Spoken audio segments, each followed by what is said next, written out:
What is going on, everybody? What is going on? Welcome back to the Locked In Podcast, our After Hours Part 6 of this podcast. I want to welcome back in. We got actually a good amount of guests coming in here tonight, but I'll get started with our two guests that we have in here.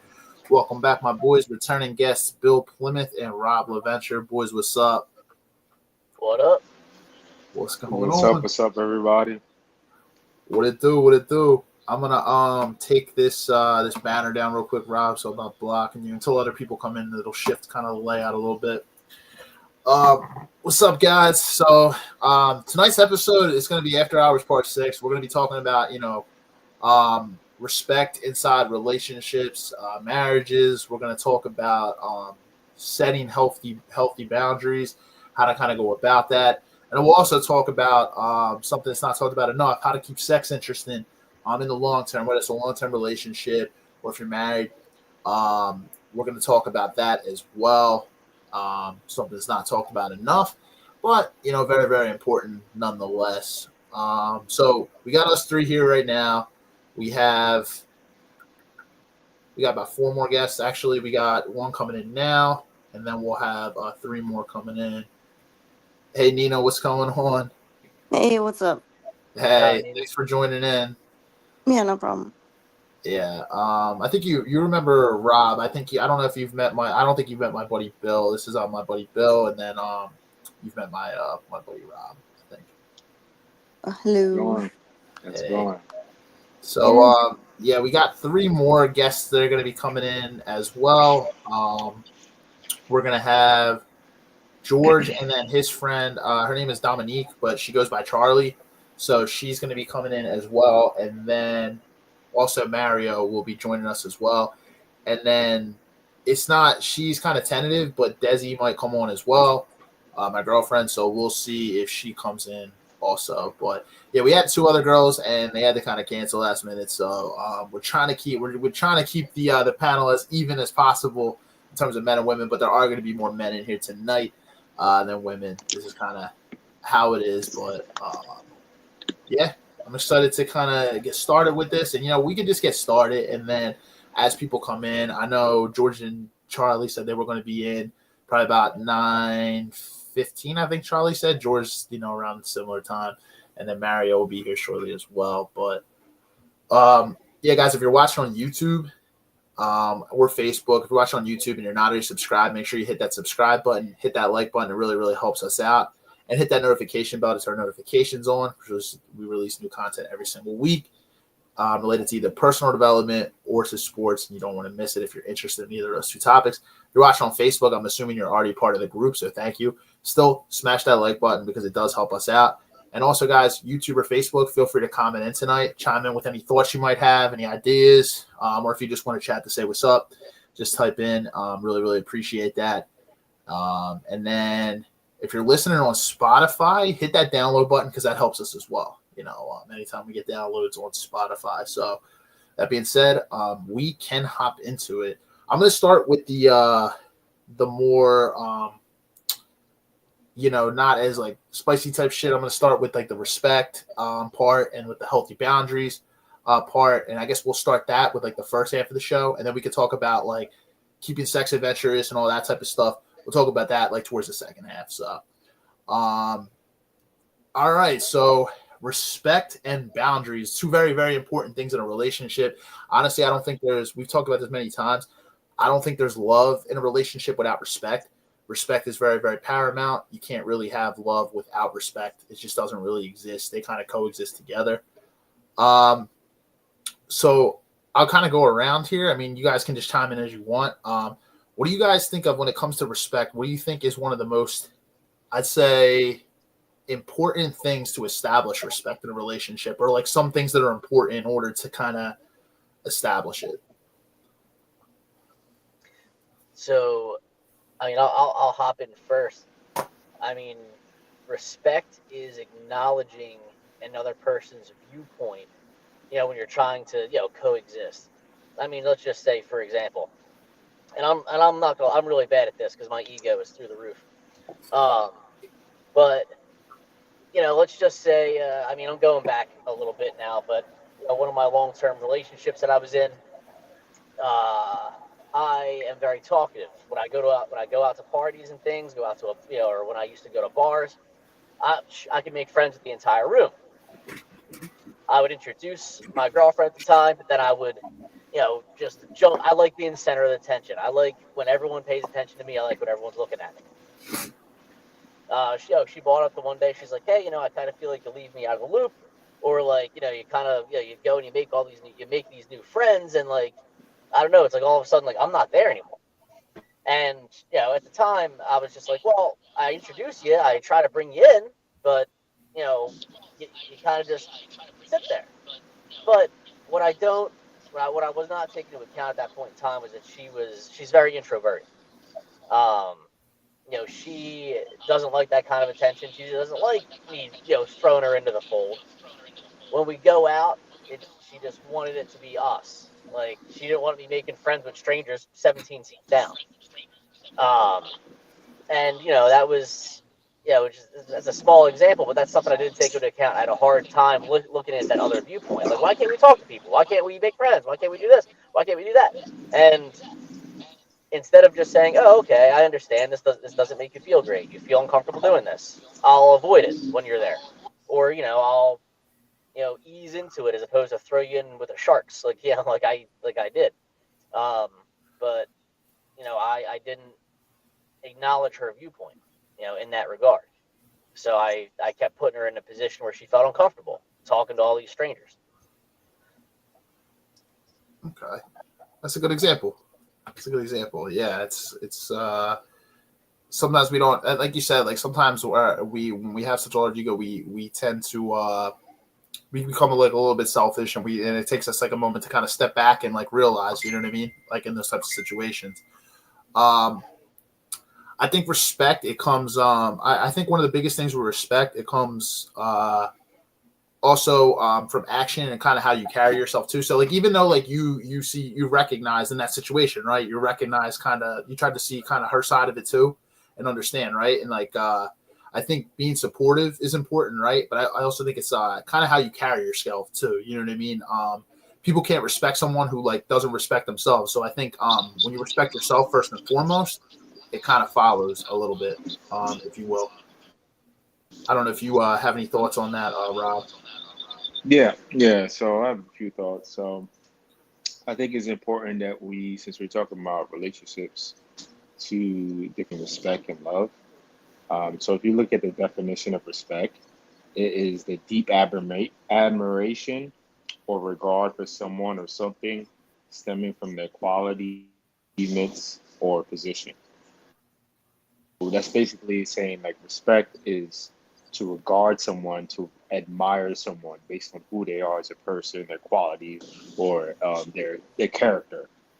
So when it comes to a relationship, that's very important. And a lot of people forget that, and they confuse it with love. Love is just a feeling.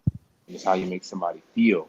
And emotions, as we know, are fleeting. They come and go.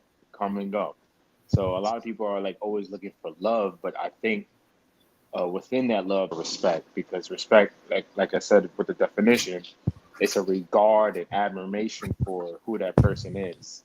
So, and who that person is doesn't change. It doesn't come and go day. That person's going to be that person for the rest of their life. So if your woman respects you or your man respects you, that's going to ground your relationship because you're going to be who you are for the rest of your life.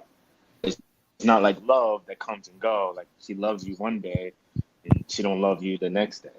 So that's why respect is so important because it's the regard for that who that whether it's your woman or your man, it's the regard of who that person is and the qualities that come with it.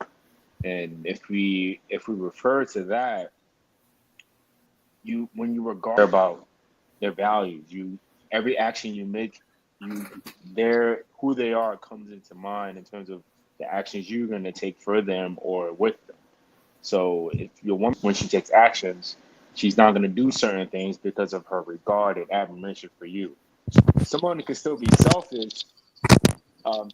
Some women can still be selfish and love you, respect you and regard you. There's certain things she's not going to do because of her respect. But with love, it's not the same. So that's really my take on it. Some great points there, man. Some great points. Thanks for elaborating. Yeah, absolutely. I think that, you made some really good points there. Respect, it's just like we always say, without it, there really is no love. But respect from both sides of it, I think it comes with communicating, hearing each other. Everybody, I think that's one of the biggest things is we, communicating and kind of trying to understand each other. There's going to be times, where y'all have to be supportive of one another. Where they say, like, when you're married, right, in good times and in bad, there's in sickness and in health, right, there's going to be tough times. It's kind of being supportive of one another. I would also say communicating and being honest enough to, we're going to talk about this in the next portion, setting healthy boundaries. That garners respect as well, because everybody has different boundaries that they have in a relationship. And I would actually say that those boundaries need to be communicated more early than later. Right. You want to communicate them, because if someone's been violating a boundary that they never even knew was there that whole time, and then you try to set them later, you can set boundaries later, but it's better to set them earlier. And then being respectful of each other's boundaries as well. That kind of earns respect from one another as well. What's going on, George? I wanted to. What's up, bro? What's up, guys? What's going on? What's up, man? When you think of respect, man, we're just kind of going around the table here, just talking about respect. When it comes to respect in relationships, what are your thoughts on it? Like the role it plays and everything like that. Well, it's a very big role. It's a huge role. I think that, like Ramos was saying, respect kind of goes both ways. But without respect, there's a lot of stuff are not there. Number one thing's got to be respect and an understanding between the two. She got to respect. You got to respect her. And from there, you can build more and see where the chemistry goes, and how everything kind of brings you. You know what I mean? Like where he ends up. But without that, the initial kind of the beginning of everything, or the build up of things, and that regard she has for you, she's got to have some kind of something she admires you for, the woman, right? And same thing with the man. So respect is very it's very core value. It's very important. Yeah, it's a core value, absolutely. It's like Rob was saying, it's kind of the foundation of the relationship. It's what keeps it grounded. Ultimately, you need that there, because like you said, you can be selfish and still love somebody, but respect is a little bit different. You just it's not the same. Love is not the same as respect. Yeah, there's a difference, because you gotta be able to see what they see. You gotta love somebody, but then he tell you, "Oh, I'm gonna do this. I'm gonna be a model," and you laugh at them. It's got to be that the next level, man. You got to really trust the person and admire them and love them for what they are, but also respect what they do. Not just love, but you just you just baby them, it's sometimes your parents, they love you and all that, but they feel you're not gonna achieve what you're gonna say, so you gotta show them what I've been really telling them. You gotta show them, they might not respect your dream, but you're gonna show them anyway. So you can go either way, you can go many ways. Same thing in relationships. Sometimes another person respects you, loves you, but doesn't respect you enough to value enough way, and you gotta show them, Yeah, and it depends. Yeah, I don't know if you guys' thoughts, but I think another one of the ways that you can really earn respect in relationships, this goes for any relationships around you, but also obviously in a long-term relationship with your partner or in marriage, is being consistent and reliable. People respect people who stay to their word and stay true to what they say and what they and match it with their actions and what they do. It's very difficult to respect people who don't stay true to their word and follow that up with actions. Because you could say things all you want, but if you don't follow through, people are going to learn to trust you less and less, and that will definitely affect somebody's respect for you, especially in a relationship or a marriage. Very true. Even in friendships, I hold my guy friends to that. When they tell me something, they're going to do something, I expect you to follow through. Be late or something's going to happen, that's fine. We can communicate. But don't say you're gonna do something and then your action's completely different. So that's crucial, even especially amongst men. I know that for. Yeah, that's very true. Nina, I'm not sure if you have any from a woman's perspective. I'm not sure if you have any thoughts when it comes to earning or just respect in relationships in general. Do you have any thoughts on that? I can agree for the most part. Communication comes with respect as well. You gotta communicate, and yeah, it's respect is really earned and starts from the beginning. You gotta gain trust and all that. Yeah, exactly. It's communicating, I think, effectively with one another, hearing each other, and then just like kind of following through on what we Yeah, you say. definitely got to follow through. Yeah, exactly. People aren't going to respect you if you don't follow through. You know, if you're not reliable, people are just not going to take your word. They're not going to take you on your word. You know, Actions speak louder than words. yes, Exactly. It's a saying, but it's a true saying that. Yeah. Um, and then kind of Marius is going to come on shortly, and then I think your girl Charli's coming on too, right, George? Yeah, she said should be coming on in a few. All right, cool. So she'll be in a second. So I mean, what boundaries and respect kind of go? They go hand to hand. And so we'll still talk. We'll still keep respect in mind here, but I'm gonna also jump over to boundaries. So boundaries are very very important in relationships, right? Too. Obviously, everybody's gonna have boundaries. It's very important to set them. Like I said, I think early for sure in a relationship before it even gets to marriage. You should kind of be, I think, set your boundaries, and everybody has them, and they're healthy, right? You know, we have certain things that we might not tolerate, in a relationship, and it's not like a dictatorship. It's just for our own peace of mind or sanctity. Everybody has different things, different values, different core values. So I guess I'll just go around here. Like, what are your guys' thoughts when it comes to like, I don't know, like tips for setting boundaries, like maybe in a relationship, or I don't think any of us are, nobody here is married, but so can't really speak to the marriage side of it. But from long-term relationships, like, what would you say are like some keys that kind of setting boundaries, or like tips for setting boundaries, like in a long-term relationship? And then you can go. Yeah, Steve. So I really like what you said about like setting it up front, basically doing all the work up front before you enter into the relationship, before you enter into whatever situation that you have going on. I think that's true across the board. Even in business, when you are creating contracts, you want to set everything up front, because once you enter into the contract, things are going to proceed as set. And then when you try to go back and change things, it doesn't usually go well. So I guess when it comes to a relationship, like if you set a boundary with your to be wife, and then like 3 years later you try to like switch it up, like, oh no, I don't want to do this, I want to do that. It's gonna be very difficult to make that change and have it to shift. So, and then sometimes she won't. She already knows, she's used to this boundary. Then you try to shift it to something else, it won't go well. It won't go too well with the change. So I definitely recommend setting everything up front. This is why you should know yourself before entering any serious relationship like that, and then knowing what your boundary is and setting it up front, and whether your partner agrees to it or not before they enter the relationship. I agree. Yeah, agreed. Same.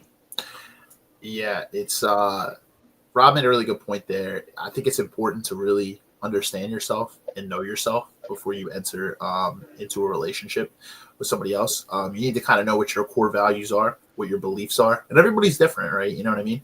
Nobody's core values are wrong or not. Their thinking isn't flawed. Everybody has very valid feelings and very valid core values and expectations. I think when they enter into a relationship with somebody, or even a marriage, but marriage obviously comes after the relationship. So I think it's very, very important to know who you are as a man or a woman, right? You should know who you are, what you stand for, what you'll tolerate, what you won't. You know what I mean? Corey Wayne actually out there actually says that before you get into a relationship, you should actually make a list of your non-negotiables in a relationship, and there may be some things you like and don't like, and then put some in the middle, like almost like a Venn diagram, and you can kind of put some in the middle that maybe you'll compromise on. Like they're not that important to you, because you can't have everything, right? Sometimes we try to build the perfect version of everything. We got a million different qualities. It's like, all right, well, there's some that are absolute non-negotiables. You put them on the one side, and then ones that maybe you're willing to compromise on. And he talks about that before kind of getting into a relationship. But I think that's a really good point, Rob. Really knowing yourself before you enter into a relationship. A lot of people don't do that. Right. Right. And just to add is like, imagine like you start off a relationship and it's open on one side. Then all of a sudden, like a year later, you're just like, no, I want to close it off. Imagine how hard that change is going to be. So the boundary Yeah. wasn't set up front, and now the difficulty to change things back it's not possible. It's going to be 10 times harder. So this is why it's important you set it up front, and if the person agrees, then you can proceed forward. So that's why it's always easier to set it up front. Yeah, I'd agree. It's going to be extremely hard to close that. It's like you said, not impossible, but it's going to be very difficult to close that off later down the line. So, I would actually say probably in the majority of situations, it's probably going to have to be that your guys' values probably don't align at that point. You guys can have your conversation, try to work on it, but majority of the time, people are probably going to go other ways. You know what I mean? Because at that point, it's very difficult to kind of walk it back. It's not impossible, but a little bit difficult at that point. So, important to set those boundaries early. Mario, what's up, brother? Just wanted to welcome you in, man. What's up? Yeah, what's up, bro? How's everybody, man? What's up, y'all? What's up, man? What's up, Marius? Hey, good to see you guys. Yeah, I still wanted you to come in, man. I know a lot. I know it's majority guys here. I was just kind of telling people, a couple of girls had to drop off, but we're gonna have one more coming in. We got Nina in here, and then we got one more George's friend Charli, Dominique, aka Charli. She's gonna come in here as well. So, man, you were already on the guest list, man. I'm like, just come on in, man. We'll I was trying to have it really even in terms of men and women, but things happen. So. Yeah, I was just trying to take one for the team, man. I was trying to have a good balance here, and I figured maybe if I remove myself from the equation, it might balance it out. But it looks like maybe it might not make that much of a difference anyway. Yeah, it's all good. right. You're good. Make the best of it. Yeah, we were just talking about boundaries. We were talking about we started on respect inside relationships. And now we were kind of just talking about the importance of like setting boundaries and stuff like that. Healthy boundaries, very, very important. And me and Rob were just kind of saying it's important to kind of set those boundaries early, in the relationship. And then, because, it's important to set them early because it's hard to walk it back the later it gets into the relationship. Yeah, of course. Yeah. Yeah, they're definitely important, man. Boundaries. I mean, like you said, like it's almost like people always talk about this red flags and all this. I think some conversations and some things need to be established in the beginning. That's kind of essential for what a lot of these boundaries are. Really, it's about, again, the respect and the trust and all, and you kind of like develop some kind of like, almost like guidelines, like how are we going to do this? You know what I mean? Like there's some stuff that I'm not comfortable with, and you want to know what your partner or what the person in your relationship feels. And this can also go in business relationship, between, like partners as far as like, like in finances, in life, in just if together, it is a significant other, but also like in friends and all that. Sometimes there's a lot of things you want done to yourself, like or you want to do to others like you want to do yourself, and you probably like others do something to you that you do to others as well. Help them out and also don't be one-sided, don't be a liar, and a cheater, and try to keep it as well as you can, and again, communicate and understand, and if you don't understand it first, your partner, like your wife or your man or whatever, your girlfriend or whatever the case may be, try to let them put them in perspective where they can understand where you're coming from, and it's kind of like some kind of common ground. Not no gray area, common ground, because a lot of times in relationship is like, what about this situation? And people just go back and forth instead of just analyzing what's going on and making it better. Because communications and trying to save a relationship can actually be a good thing, and you might be able to salvage a lot of things and stop a lot of unnecessary arguments by communicating, or stuff that doesn't be that drama, trust issues, playing games. People get dragged a lot of times in relationships, and the girl never really cares for them, or the guy never really cares. So sometimes it can go like that too. So these things are important. They definitely set the tone. Yeah. They definitely are. And that's why I said everybody's boundaries are different. So some people might be like, oh, sleeping with someone else is like, obviously, that's the end of a relationship. Well, some people do keep the relationship open, so everybody's boundaries are different. Personally, I'm not an open relationship type of guy, but everybody's boundaries or everybody's expectations, they look different to some people. So what I would say is you also have to stick to those boundaries too, because that kind of comes with the respect part of it.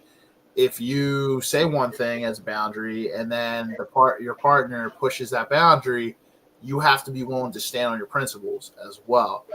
Because if you don't do that, and that might be uncomfortable, but if you don't do that, that's where the lack of respect kind of comes in as well. So you have to do that to be able to maintain respect as well. So I'll give you an example. Like, say like a guy's going out to the bar with his buddies 3 to 4 times a week, and then he gets into a relationship with this girl. And the girl's like, look, I would rather spend more time with you. You can go out with your friends, but I don't really want you going out 3 to 4 times a week. And the guy goes out and does it anyway. All right, so now he's violating the boundary that the girl had. And look, if he didn't want to be with her, he could just, he didn't want to follow that. He could just not be with the person. So, but he violated a boundary. Now it's up to her to kind of stand on it and at the same time, say there's a guy who's in a relationship and he does not want an open relationship. And he says, I won't date a girl who does OnlyFans. And the girl says, hey, I'm going to go do OnlyFans. And she doesn't respect his boundary. If he doesn't stand on his principle and lets her go start an OnlyFans account and sits there, there's no respect there. You're not standing on your principles and the boundaries that you set at the beginning. So those are examples that go both ways, but you have to stand on those boundaries. Once you settle, you can't walk it back. I was just listening to a podcast. It's this guy called John Deloney. It's a John Deloney show. It's on Dave Ramsey. He's part of Dave Ramsey's network for Ramsey Solutions. But this woman called in and she gave her husband an ultimatum. There was like something in the relationship that I guess he was watching porn too much or something. It was a thing they had talked about like a while, like when they first got into the relationship, that she wasn't comfortable with him over watching porn and all this stuff, and he was consistently kept doing it. So she gave him an ultimatum, and then he came back at her and told her like he thought about it. And like a week later, he goes, you know what? I don't want to be married anymore. And he decided he wanted to get a divorce. So then she tried to walk it back. She was calling him on the show and tried to walk it back. And you see, that's an example just from a female side of like trying to walk back when you set a boundary. See, like it's difficult. And he just said, well, there's no guarantee, even if you walk it back at this point, that he's going to want to not go through with it. You know what I mean? That was just an example of something that like I was just recently listening to. The woman was trying to walk back with the boundary that she set, because he was like, it's going to be difficult. Like we were just saying, Rob, like it's not impossible, but it's going to be a little bit difficult now that you already set that boundary. Now you can walk that back. Mm-hmm. Very true. I'm curious, what are some examples of some boundaries you got in a relationship? Nina and you guys too. Yeah. So I'll start with me. So boundaries for me are, I'm gonna be honest, like say I'm in a relationship with a girl and then she's got like hanging around a bunch of guy friends by herself all the time. That would be something I'm not all right with, hanging around, you know what I mean? Because I know how guys operate. It doesn't mean I don't trust my partner, but I'm gonna be honest, I wouldn't want to be in a relationship with a girl who's consistently by herself, hanging out with guys alone and stuff like that. You know what I mean? I've been in relationships where like that's like been a problem. You know what I mean? Like it's kind of hard to, and some girls might be like, oh, that's insecure. Nah, that's a boundary that personally I would have in a relationship. Is this is I'm not comfortable with that. You know what I mean? That's an example for me. I have other ones too, but I'll let everybody kind of go around the room there. Whoever else wants to chime in can chime in. Guys, what are some boundaries that you would have if you're in a relationship? Same here, bro. Kind of like what you said, actually, to be honest. Like one of the boundaries I'd have to set with a girl would be like the going out is cool, but going out with her friends every weekend, especially if the girl you're dating, by the way, got kids. That's another thing too. Even if they're not necessarily yours and all, it's like I feel like they don't have to go out necessarily every weekend. Like some girls actually that I know as well do, and they got kids, and it's like you go out together sometimes too. She always goes out and never brings you, and you're actually in a relationship with her. I think that's kind of like a little bit of a boundary, sort of like a violation. Like sometimes it's cool to go with your girls, but you gotta bring me around too. Also, depending on who our girls are, if I feel like there's something wrong with it, I'm the type to, I'm gonna be honest, I'm gonna say something to her and I'm gonna speak to her about it too, because the company you keep could also make girls shift and do things that they probably wouldn't do. The guy friends, a lot of guy friends, it's also, to me, I'm not really a huge fan of that, especially if you're dating a girl and she's your girl. I don't see why she needs to have a bunch of guy friends. Some girls, and I know some person I'm cool with, they have nothing but guy friends, so that's just how it is, To me, it's okay to have like friends, but if you're hanging out with them by yourself, see what I mean? There's a big difference between like having friends from a distance, like and like they like just like reach out. Hey, like hanging out every day. There's a difference between meeting up and hanging out alone, one on one. Like, I don't know. Like, see, there's a big difference in my opinion. Yeah, there's a big difference. Right. Personally, to me, I'm really bad at boundaries. as a truthfully, like I never really know. Like I'm just gonna be straight up. I have like two very simple boundaries. Like don't lie to me, don't cheat on me. I guess my third would be like don't try to gaslight me because I will out gaslight you. Like you're not gonna win that fight. Um, but like those are truthfully like I mean, don't lie to me, don't cheat on me are honestly like my big two. I mean, don't disrespect me, but I feel like that's a given. Right. I won't disrespect you, don't disrespect me, type of situation. But in terms of like I've very rarely been in a situation or can even really think of one where like any time in a relationship where I've been like where I've been in a relationship, like I really don't know what my boundaries were. I try, quite frankly, I still don't. Like one girl, like like she was out with her friends one, and she would probably go out like once a week or so. She would go, her and her friends would get together once a week, and she's texting me. She's like, "Oh my god, this dude at the bar just like bought us all drinks," and I'm like, "That's funny. He's gonna go broke." I was like, "With how you drink?" And she's like, "Yeah, I know." She's like, "I'm milking it for all it's worth." Then I came up like an hour later. She's like, "Yo, come hang out." And this is obviously when I was still drinking. I came out like an hour later. I only had to buy her like 2 drinks because bro was like supplying the whole friend group. I mean, I'm cool with that. And then I got drinks from the guy because he was still trying to flex for the other girls. And I was like, wow, I was like, this is solid. I was like, I will, I'm winning this right now. This is a win for me. I think I paid for like 2 drinks that night because this dude was just trying to keep on flexing, and bro flexed his way broke. And I know like a lot of guys were like, oh well, why is this guy buying you drinks? I'm like, I'm like, shit, like yeah, I can see like he's definitely got an ulterior motive. He's trying to sleep with somebody, but Right. like now I'm there and like I'm getting free drinks and he's still trying to sleep with somebody. I'm like, whew. I'm like, you know what? I'm glad this wasn't a boundary. I'm glad I didn't say, hey, you got to leave now. I showed up and I was having a great time. Maybe that's like a weird, like 1 in a million type of situation, but like, yeah, as long as I never felt never truly felt disrespected or lied to or cheated on, or like I said, if you try to manipulate or gaslight me, you will lose. That's those are truly like the only boundaries I really have. Like I've never really been in a situation where I felt truly uncomfortable um, in a relationship where someone like really pushed something. Um, there was like 1 or 2 exes that like really disrespected me, but the second I feel disrespected, the relationship's done.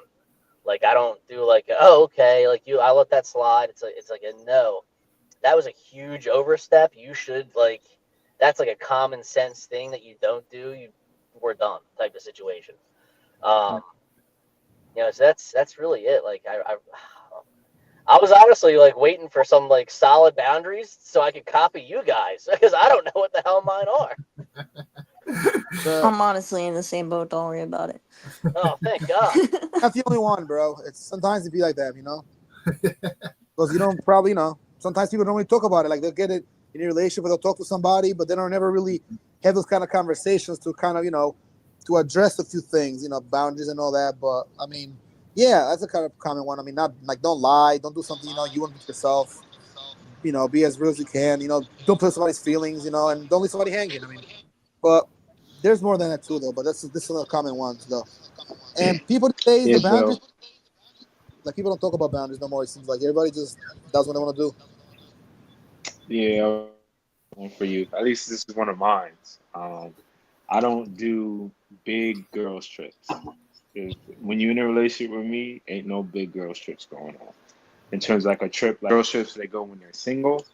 Nah, I don't mind my my woman going on a trip with a little small trip with her friend, but them big packed girls trips to Miami, Vegas. Spell I've for disaster. seen what's happened there. Yeah. I've been there. I've been on the other side. No. Uh-huh. I don't do that. And every girl respected that boundary. I let them know from the start if they want to be in a relationship with me, this is what it is, and they agreed to it. So I don't do big girls trips. Small trips with your little intimate trips. If I'm not there, fine. But them big, large party girls trips, nah. Now you go there, you're gonna be single. That's Yep. just me though. Yep. And if they love you and respect you, they'll respect the boundary. You know what I mean? And that's the thing. Not everybody's for everybody. I love how people are always judgmental of other people's boundaries. It's like, oh, you're insecure, you're this. It's like, but nobody's holding a gun to anybody's head telling anybody has to be with it. Right. At the end of the day, like, we're not all meant for one another. It's how it is. We communicate those boundaries up front, like you said. And hey, you can either respect it or not. And that's all right. And hey, if you don't respect it, that's okay too. Like, there's somebody forever. Right. Right. And you just, as a man, you got to be comfortable with that. Like, if she's not gonna agree to it, just let her go. And not to lower your boundary to get the woman. Even on the other side, the woman not to lower her boundary to get the man. If this is who you are, either they take it or leave it. So. Yep. But yeah, that's just me though. Yeah, and everybody has like trauma from past experiences, right? You know what I mean? People could have been cheated on in a certain scenario, and they're like, "Hey, I'm not okay with this because I dealt with this in the past." You know what I mean? Like, so it comes from men and women's side too. Women might be like, "Hey, I don't want a guy who's out at the bar 3-4 times a week." Like, I was going back to that scenario, maybe because she dated a guy who was going out to the bars all the time, and he wound up cheating on her or going out to clubs with his boys and stuff. So everybody has different boundaries, and some of them come from different experiences as well. So, it's one thing to be mindful of. At least for that boundary, I just think as a woman in a relationship or married, you shouldn't be putting yourself in certain situations. Yes. That can cause you to act a certain way. It's not that we don't trust you. It's just putting yourself in certain situations you just shouldn't be putting yourself in as a woman in a relationship or married. That's where my boundary comes from. And like I said, I've seen what happens on these trips. I've been on the other side. And that's just something that personally I have for myself. And if she don't agree to it, hey, you're free to go. Nobody's so. Yep. And I think if your partner respects you as well, they won't put themselves in certain situations as well because they know what can happen. You know what I mean? Like you said, common sense and stuff like that. It's like some people know not to put themselves in certain situations because they know that's going to be disrespectful to their partner as well. Marius, I'm not sure if you have any. If you were in like a long-term relationship, do you have any like? Maybe, I don't know if you piggyback off any of these ones, or if you have any have a specific one that you would have if you were in like a long-term relationship. Yeah, if I was in a relationship, the boundary I would have is if my girl came up to me and she proposed to me in open relationship, I would kick her to the curb ASAP because that right there means that I'm not enough and that you have to go seek validation elsewhere. So open relationships for me it's not. She brings up open relationship, it's over. You walk away. That's a good one, man. Yeah. So yeah, everybody's values different. Like I said, I'm not an open relationship person either. I know some people that are, and they're good people as well. But yeah, no, that's a firm boundary for me as well. I'm not going to be with somebody who wants to be in an open relationship. So yeah, like you said, you stand on your principles. Like if that's something you do not value, yeah, there's no compromise on that one. And I think that if someone proposes that in a relationship, majority of the time their mind is kind of already made up. If they come to you to communicate that's kind of they already opened the door to it. And like we said with boundaries, sometimes it's very difficult to walk it back, unfortunately. Yeah, she's basically just asking you for permission to cheat. Either she's already done it and she's just trying not to feel guilty about it, or she has somebody in mind and just basically wants your permission. So the moment she brings it up, at least for me personally, it's a wrap. I'm walking away. Yep, and it goes both ways. Yep, for the ladies out there too. Like if your guy wants to sleep with other women and you're not okay with that, I mean, hey, you know what I mean? Then guess what? You know what I mean? That's a boundary that you might have too as a woman. So and if that's a boundary you have, then I mean, hey, it's not gonna work out. Then if that's not what you're into, you know what I mean? If you're not into your man sleeping with other women and you sleeping with other people as well, then you know what I mean. It's not gonna work out vice versa. We'll continue to go around, but I'll also get to the second half of the podcast in a second with like the keeping sex adventures and stuff like that. But real quick, I know you kind of chimed in. I'm not sure if you want to piggyback off anything that anybody else said here in terms of there's a specific boundary you would have in a relationship, or if you have any new ones to say at all before we move on. Oh, one of the old ones is gaslighting. Yeah. It takes me off really bad, and it's basically over from there. That's a good boundary. I would be the same way. I wouldn't want to be with somebody who's going to constantly gaslight it. It's very It's just like a big red flag, and I'm like, no. Yeah. That's huge. Yeah, manipulative behaviors, and you start to see them, especially if you dated someone that was that way, or maybe you grew up from a family dynamic, or had friends that were that way. You kind of start to pick up on it. So, yeah, for anybody out there too, it doesn't. I mean, gaslighting is pretty common to understand nowadays. But if you don't know what gaslighting is, it's mainly just the person tries to flip the situation and make it seem like you're the one who's doing something wrong. If you call someone out for something, they flip it on you to make you seem like you're crazy and you're the one who's doing something wrong, and then you start to second guess yourself. It's a tactic of manipulation. So, yeah, I agree. No, I feel bad for for anyone I was in a relationship with, before I went and got sober, truly, because I was like the king. I was the king gaslighter. And here's the thing: the worst part about it is, as far as I'm concerned, I never lied because I believed everything I said. It was perfect. I used one explanation I gave. Pathological liar. Yeah, dude, I used the facts to tell the truth that benefited everybody involved. But if you have to use that many words to explain what you're saying, it's a lie. And geez, like that's why I'm so I'm kind of so protective of it now, is because I was I was gaslighting everyone in the world. I was gaslighting friends, family, relationships. I gaslit everybody.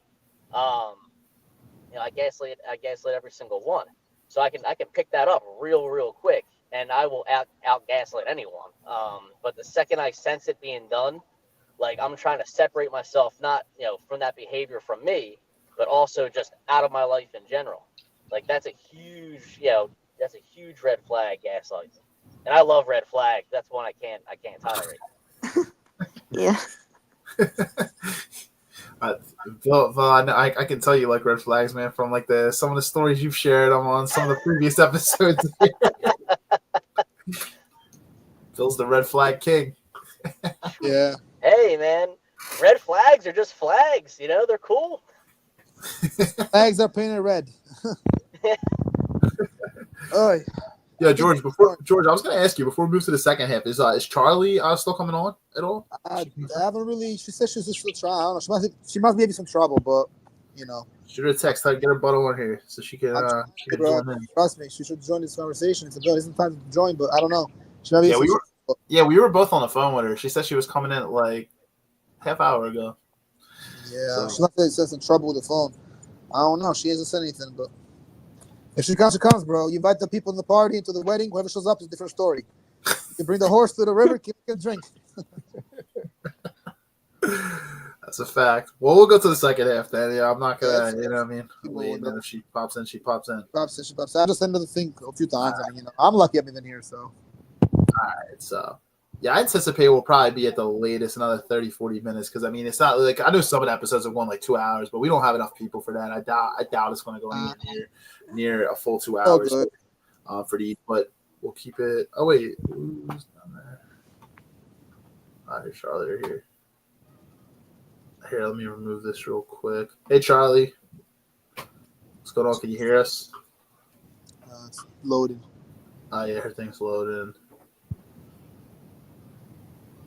Yeah, we were just that's yeah, she went in and out. So here it is. Let's see.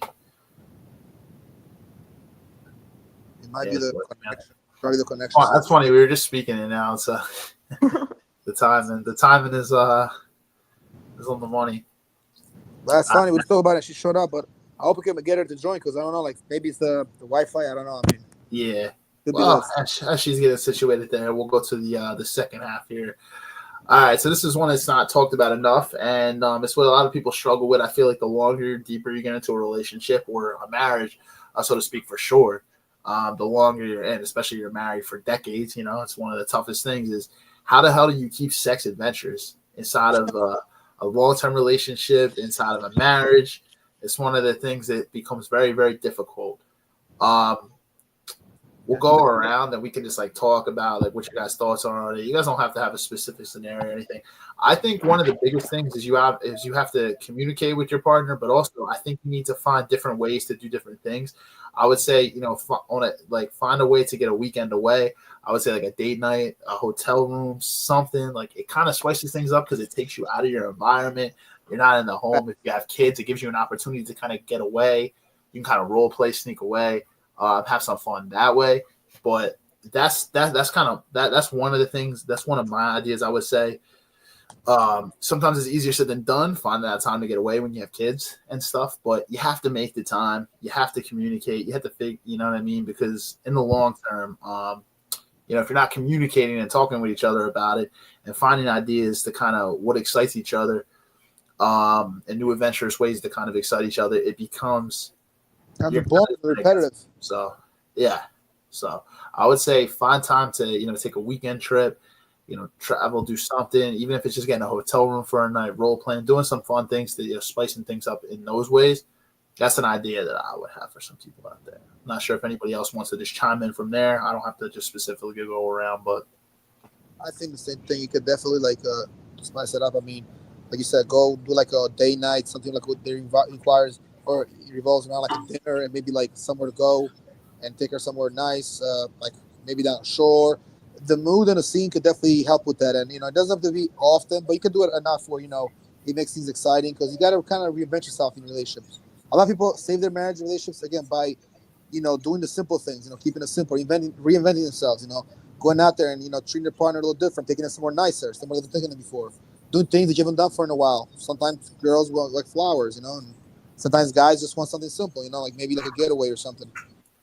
But there's a couple of things you could do. I mean, and as far as everything else, well, your partner better than anybody. So that's the stuff, that you got to like agree on, that can make things better. But it's always good to have conversations like those, I think, and to go over things and address things that might be, a little bit of bothering you or her or whatever the case, in a relationship.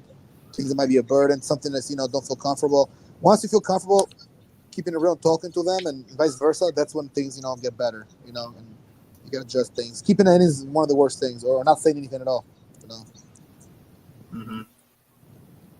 I'd also say making the time to have sex too, because I think a lot of people tend to, like, with the busyness of life, work, kids and stuff like that, people tend to, especially in the long term, let that slip. It's easier said than done, but it requires effort, right? People sometimes, I think, have the idea that, marriage, especially in like the long term, it should be effortless. Like we shouldn't have to put through effort. But I think the longer a marriage or relationship goes on, it's going to be effort. You're going to need to put effort and put the work in. People always think, like they see on movies and TV shows, like, it should be so effortless. But it's not really like that. You know what I mean? And there's no shame in having to put effort in. You know what I mean? Like, it's effort. It's going to be important. It's hard work, right? They say relationships and marriages, they're hard work, right? Like they, it's not always easy because everybody's lives are always so busy, especially when you got kids and full-time jobs and, you're trying to find time to get your health and fitness in, spend time with friends, maybe juggle a business. There's lots of different things that are going on in life. We're all adults here. But finding that time and carving that time out. And not just that, I would also say try to find time too, if you have kids and stuff, to find times to dip off real quick and like even if it just has to be spontaneous, like it doesn't have to be planned out like a certain hour or a certain time of day. I think people always think that, but just find time in the moment sometimes to just like sneak away and just, you know what I mean? Keep it a little adventurous. But I'm not sure if you guys have any comments. I think staying open-minded is important. Yeah, I'll chime in. Oh, yeah, Rob. Oh, yeah. I think I think we're a little lag, but I'll go ahead, Bill. I'll go ahead. My fault. It might be my connection here. I'm going to shut off my Wi-Fi. But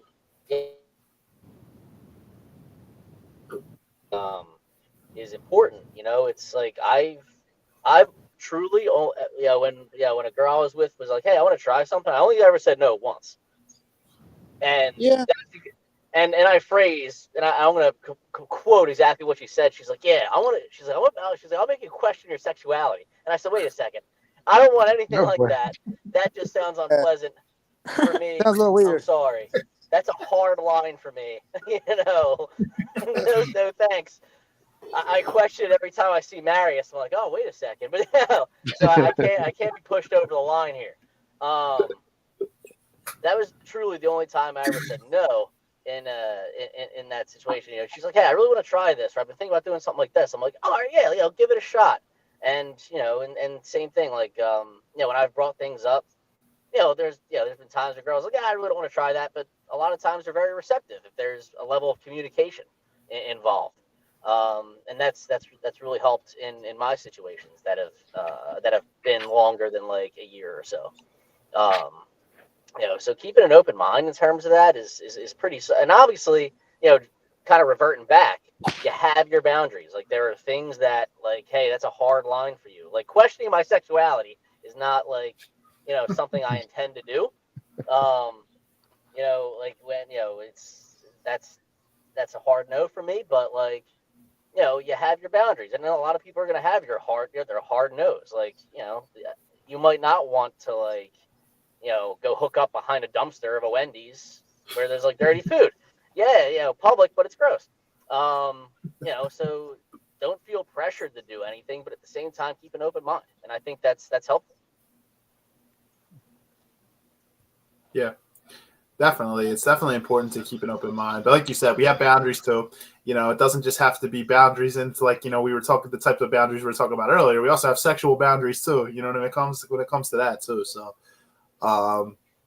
absolutely. But I do think keeping an open mind is important as well, especially if the other person, the person you're married to or in a long-term relationship is open-minded. So, you know what I mean? Everybody's personalities are different. But Rob, I know you were saying something. Do you was there something you were trying to add right before Bill? Yeah.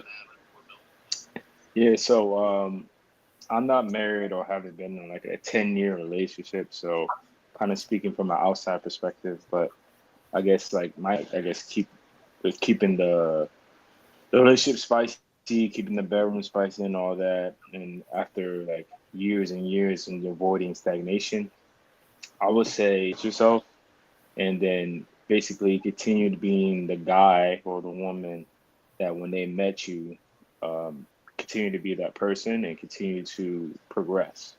Effort and stagnation is the enemy of sparks and growth in a relationship. When you get too comfortable and you start just not being the person who she met you to be or he met you to be, and you just get stagnant. So I think keeping up with yourself, whether it's health wise, whether ambition, whether it's your how you treat the woman, how you treat the man, keeping up with that, improving on it if you can. If she met you as a winner, continue to be a winner. If he met you as a sweet woman, continue to be a sweet woman and be a sweeter woman over time.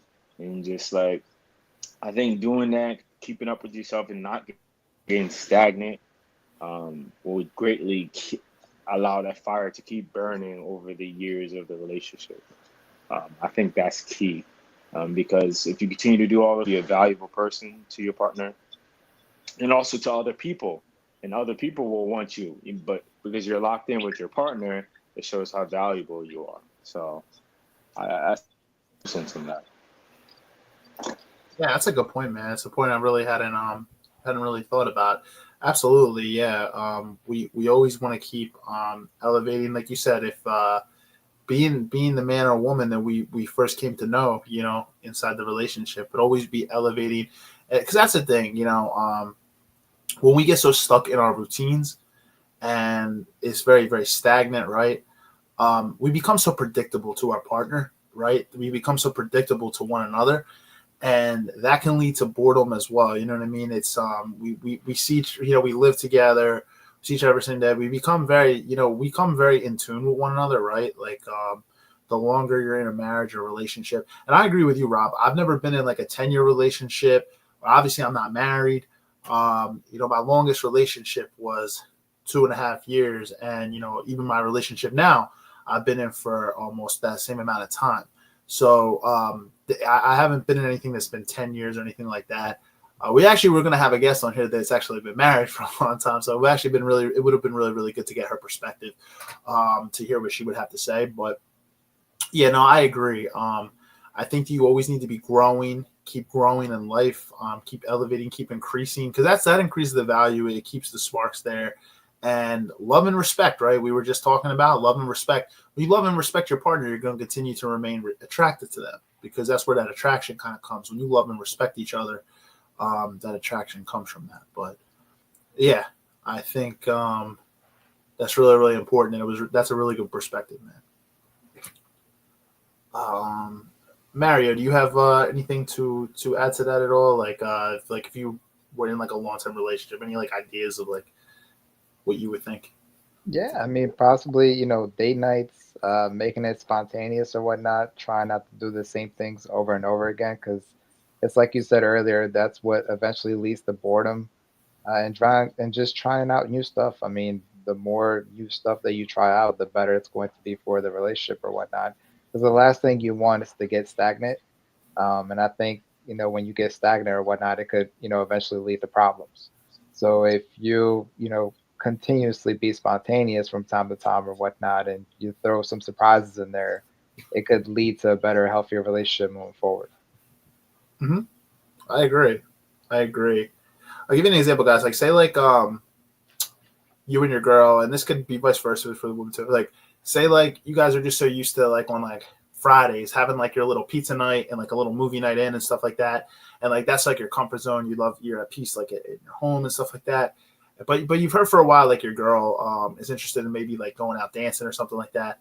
You could like take like I don't know, like it keeps them attracted to keep like there's some mystery like too in a relationship. I think like sex follows that. Like you're attracted to like the mystery and keeping each other, like you said, spontaneity and stuff like that. That's gonna translate to the bedroom, I think, as well. So like say like you've been listening, you've been like just hearing like subtle hints like she wants to go out dance or something like that, and you just like act like you're still gonna kind of do that, and you're like, nah, you know what, we're going here tonight and stuff like that. It keeps that spontaneity there, it keeps it alive, and you're not always gonna be able to do that, right? Like you're not, you've been married for 50 years or something. It's gonna be tough to do that consistently, but just little things like that here and there. I think like I said, love and respect, right? When we listen to one another, that kind of garners respect and stuff because we understand that we're listening to one another. And yeah, just spontaneity and stuff like that. It kind of, like I said, I think that really kind of translates to attraction into the bedroom.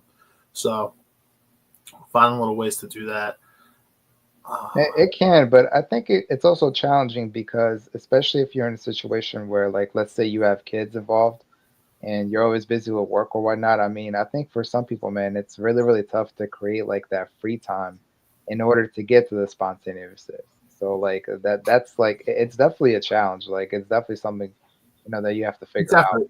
because it's like it's much easier said than done. Like anybody can say that, but to actually like do it though, like I've never been in that situation where I've been married or if I have children or whatnot, so I don't know what that's like. But I can honestly imagine like the challenge, especially if you have like really, really young kids that, require so much of your time and attention. You might just not have the opportunity to be spontaneous with your partner. So I definitely understand the challenge.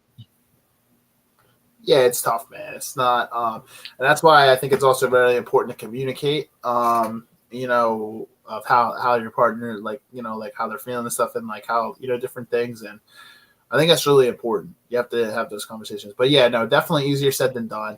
It's definitely, I can't relate because like I don't have a bunch of kids or anything like that. It's, you know what I mean? I can't say that I've ever been in that situation, but yeah, it's definitely tough. And like I said, it's effort though, man. I feel like people always think it's going to be so effortless, so easy, but circumstances in life also change too. Like once you have kids, once you're married, and then say like you guys get a promotion at work, somebody's making more money. There's different circumstances all throughout life. You start a business, it just requires, I think, effort, and you just have to kind of find the time where you can. And it doesn't have to be every day, every week, or anything like that. But you just have to find a healthy balance. I think incorporating, like you said, where you can, date nights and stuff like that, just time for you and your partner to have alone time, where you can, I think is very important as well. It's not always easy. You know what? I think Rob said something along the lines of this earlier, and I kind of like piggybacking off of Rob earlier earlier thought, you know, kind of going into like how you can't be in a relationship if you don't truly like know and respect yourself type of situation. I mean, you can't be spontaneous or open-minded with somebody else if you can't be spontaneous and open-minded with yourself. And like when I say that, I don't mean like, oh, dude, I have to go like skydiving on a Tuesday afternoon and I'm like taking off from work. But, you know, be open to like some of the new experiences. Like I have like a myriad of tales to tell that of things that, you know, if I said no as much as I said yes, I'd probably be like an accountant and a law firm, you know, jotting down numbers and like, and I wouldn't be on the podcast right now, or if I was, you guys would have kicked me off because my response would be like, yes. And then I'd look back down, agree, and look back down. Like everything that I have done, and that this helps me in relationships as well. Like all the things that I do for myself, you know, where I'm going out and I'm seeking, you know, some kind of, you know, some kind of growth or some kind of new experience that allows you to bring new things to a relationship as well. Yeah, that's true too. It's like in the personality, like you're always going out and seeking new things. It's like, hey, it kind of allows you to bring that little bit to the, yeah, like I said, I think it translates, you know what I mean? Like I was saying, it translates to different types of things, but it's important too. Hey, you guys trying to go skydiving, man? Yeah, jump out. Let's go skydiving. Shit. No, thank you. No, thank you. Yeah, do you have any thoughts on it, like on like things to keep? I don't know, like keep things interesting on the I guess sex side of things, like on in a long term relationship, like or marriage. Ooh, themed hotel rooms. Those are always fun. You know, the ones with the hot tubs and stuff. Ah, You just gotta just be spontaneous about it, of course. Yeah, I agree. I think that's what I'm saying. I think it's like sometimes a shift in environment can definitely spice things up a little bit. You know, I think that can definitely be important for sure. What is George? I don't know where George went. George just kind of like disappeared. George just ran away. Irish goodbye. His Wi-Fi crapped out on him. He's out of here. His Wi-Fi went skydiving, bro. That's what happened, man. 10,000. Yeah, his Wi-Fi didn't go. He's gonna say that, but it went up, bro. He just dipped. Good old Irish goodbye. Yeah, yo, Steve, you're gonna get a call 10,000 feet from the air, man. Just giving you a heads up. I see him right here, actually. Yo, hey, there he is. Speak of we thought your Wi-Fi went skydiving, bro. Nah. I was trying to like see what's up with her with Charli, but she said that she's just trying to get in. I think she has no service, so it seems like Billy's gone too. Like Billy's having some trouble. But yeah, I was here, bro. I'll catch. I was just chilling, but it's cool though. I'm here. I'll listen to most of it. It was just I was on the phone with Charli for a minute, but I guess she couldn't do it. So it's just like it says. Yeah, I see hers is like it's like loading. I don't know if it's like the dish. Is it like a Wi-Fi issue? Yeah, she's out now. Yeah, there you go. Her thing disappeared now, so she's finally been. Yeah, I don't know if she'll try to come back in. Yeah, I told her. Yeah, George, we were just talking about how do you keep sex adventurous in like a long-term relationship. Like, what do you think? Well, it depends on what you like. You know, it takes two to tangle, bro. That's what I think. It takes two to tangle. Yeah, everybody's vibe's different. Also, we talked about a couple of different things. We're saying like date nights, like it's tough, right? You know, when you depending on the obligations that you have, kids, you know, the type of jobs you work, different types of things. But I was saying like different ways you could spice it up, like going to taking some time to go to a hotel room, spicing it up like that. Different types of going out with your girl and do something, a new activity, or take her somewhere she's never been. It's all about adventurous. Keep it adventurous. The sex will be good too, bro. But you gotta go out because the vibe and the mood got a lot to do with it, and the environment too. Like you said, take her to Paris or on a Ferris wheel somewhere. You go to Damn, George, you taking her to Paris? We got high. You're giving us some high expectations here. Yeah. No. Damn, how are we gonna keep up with you, bro? Shoo. Yeah, I'm taking my girl to Paris. Take her to Paris, bro. She'll forgive you. Yeah, Steve, George trying to get her to see the Eiffel Tower, bro. George is trying to give George. Yo, George, me and you can cuddle if you're taking me to Paris, bro. Shit. George is like, I'm trying to give her the Eiffel Tower. Yeah. That's where my folks went. My cousin took his girl to Eiffel Tower. They were married already, but I mean, he took her there like 1 year, and then they went to Belgium, France, Italy, and Switzerland because there's it's like a little tour, European tour, but mostly Paris. And then it was I feel like when you're on vacation, like that's like a time where couples like it's like there's no way like you go on vacation and you're not like having sex. Like it's like I don't know, like that's like the adventurousness of like when you're traveling, like it just kind of puts you in the mood to do it. So it's like, you find time to travel. Not everybody, it's unfortunate though, not everybody like has the money to travel at certain times. So it's like maybe the relationship could really use it, but they don't really have it. That's why I say sometimes like hotel rooms, if you go somewhere, I wouldn't say like try to keep it at least a decent hotel, you know what I mean? Maybe not like a Motel 6 or something like that, but like, yeah, you know what I'm saying? Like, it's kind of like Nina was saying, like they have their themed hotel rooms and stuff, with hot tubs and stuff. Just try to kind of set the mood a little bit and, try to keep it a little bit spontaneous too. Don't really like just keep it like random. I think you gotta do a lot, like you said, but with a female, bro, it's if you can show her something she never seen before, like either teach her something, show her something, or something that she might enjoy doing, and that's usually what breaks that barrier of like when it's been like a little bit of a gray area, the relationship's getting a little stale or boring, or you don't see as much, like maybe eye to eye, or you haven't hung out as much. Take her somewhere, it's done something you never done before, she'll come right back. You'll feel like the beginning. Like in Goodfellas, it said, you'll be like when he first got married. It'll be beautiful. Beautiful. Holy. Paul Servino, R.I.P.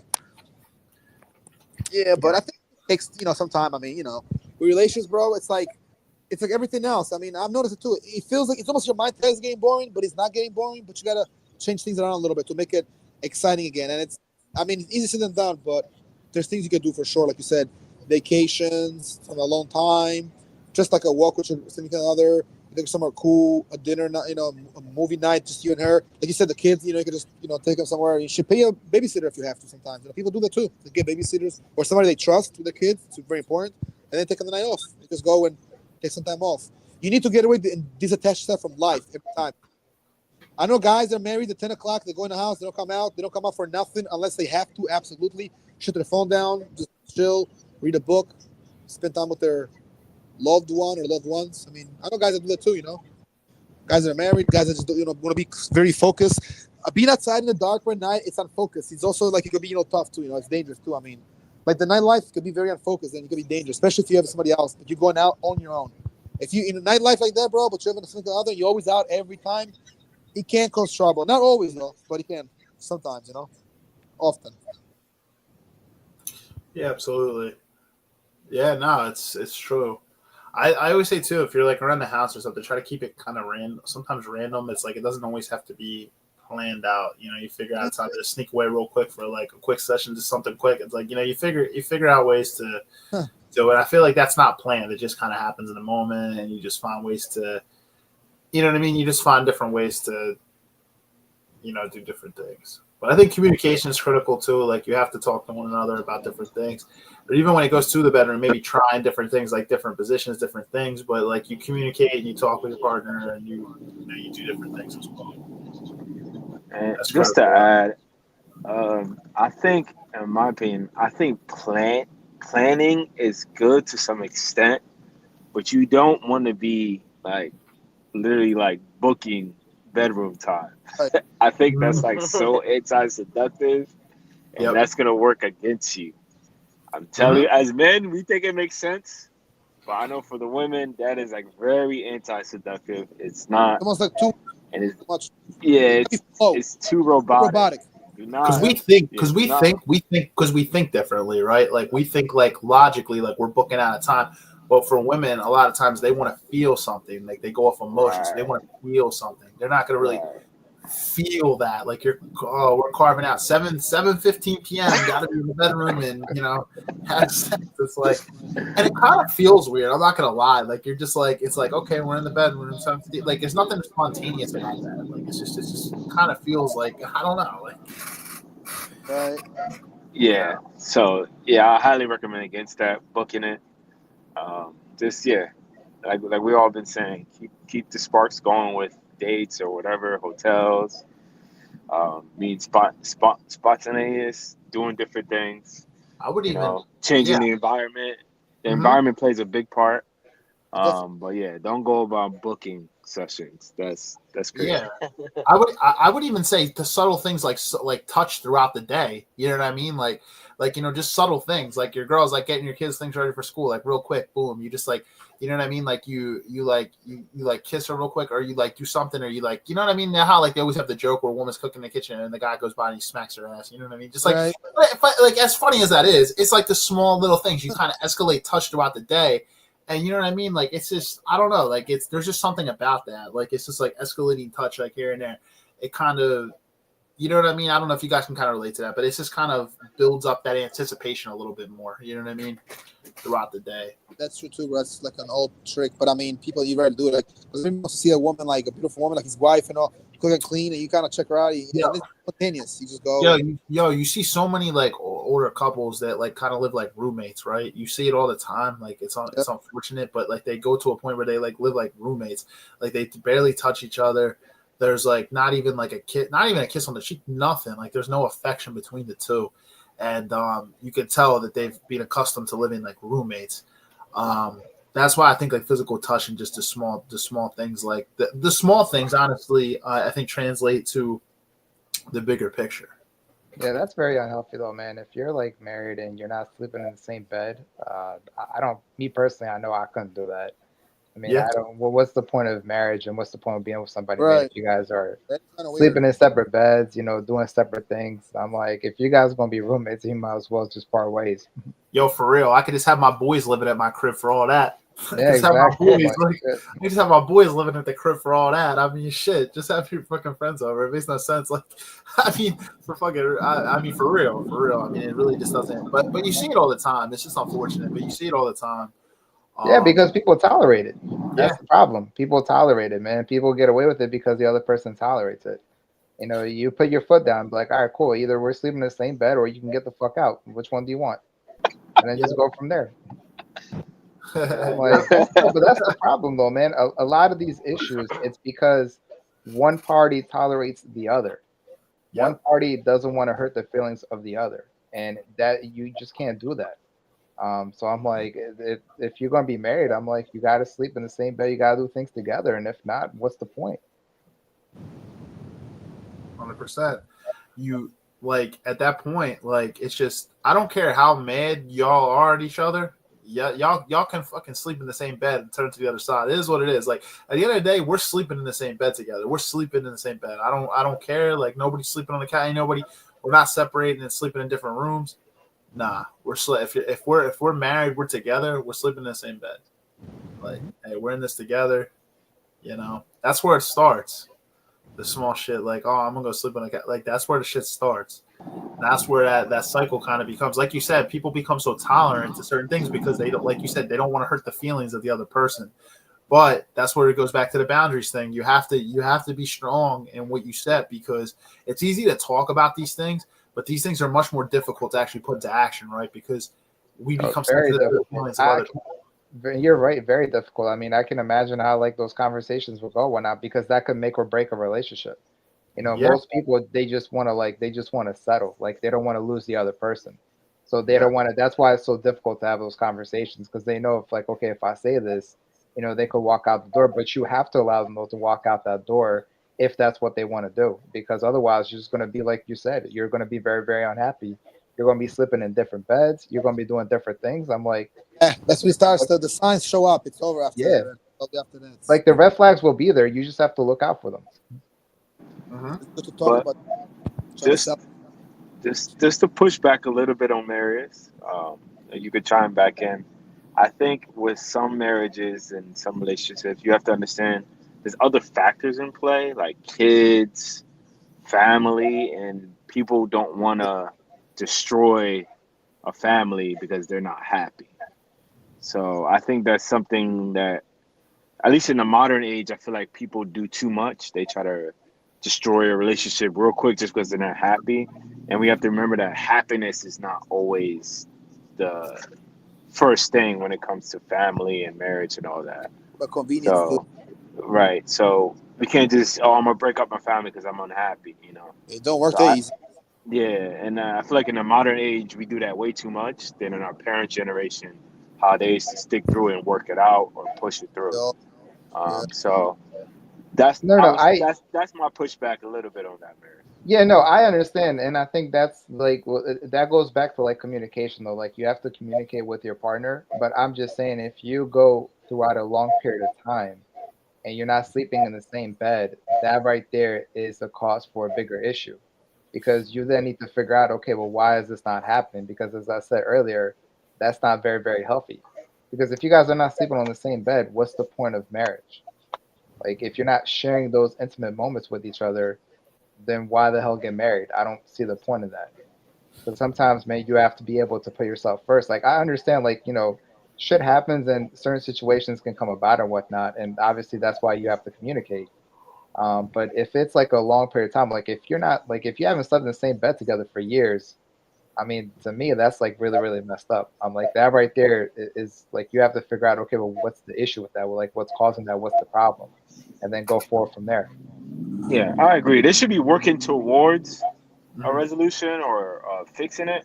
But there's definitely gonna be moments where like they just won't be happy with each other, and that's just a given. Like even in your relationship, your future relationship, there's gonna be times where you're not gonna be happy, but you cannot just prioritize your happiness over your duty. So that's just my point. Right. I I agree. think the key thing between the between the two of your guys' points is working towards something and then trying to kind of work on it with your partner, right? Not being like so quick to just like say like the first, like give me an example, like the first time like your partner's like, oh, I'm sleeping on the couch or something, that's it, I'm fucking out of here, like I'm bolting, I'm out of here, like you know what I mean? It's like obviously it's not like that, but it's like like Marius was saying, if it's going on for years or something like that and the other person doesn't want to meet you halfway, they're not willing to make that. Nah, I'm so comfortable sleeping out in another room, I'm not going to make that work. Well, guess what? At a certain point, I guess that's your boundary, right? Obviously, factors with kids and different things have to come into effect. But also at the same time, you shouldn't be long-term unhappy. I'd say for like, you're going to be married to somebody ideally till the end of your life, right? When you enter into marriage, you're thinking you're going to be with them forever, Right. and not divorced. But say you're with somebody for 40, 50 years. Obviously, the goal is not to be unhappy for 40 to 50 years when you're with them. But also to Rob's point, there's going to be times in the marriage or in the long-term relationship, absolutely, where you're not always happy, and you're going to piss each other off, and you're not always going to be. That's just a given. That's just an absolute given. So both of you guys make great points. Yes, absolutely, and I agree with you, Rob, and I agree with you also, Marius, too. Like, we definitely need to also be happy too. You know what I mean? Not we're not always going to be happy all the time. We definitely have to have something. Right. I think it's a fine balance, Agreed. because I just see it too much. You see a woman who's married and she's unhappy for like 2 days, and then already she's I'm out. divorced and ready to divorce. Yeah, That's crazy. That is crazy to me. It's just like we're too selfish in this modern age. Like our parents weren't always happy, but they made a commitment, so they're gonna stick to their commitment and the duty that they made upon each other. Obviously, you don't want to be miserable for 30 years. You only get one life. I agree. But if you pick that person, there's a reason you picked them. That's why you got to be very careful who you marry. If you pick that person, there's a reason. So you got to come back to that foundation and work towards something. But don't just leave after the first sight of unhappiness. I think that's just crazy. Yep. One of the most important decisions you make in life is who you decide to wed and who do you decide to lay down with. I'm going to be honest. Like, it's just one of the biggest things. Like, your partner in life is going to honestly, do they help add value to your life? Do y'all build each other up, or do y'all tear each other down? Like, it's critical. So it's one of the biggest decisions you make in life, for sure.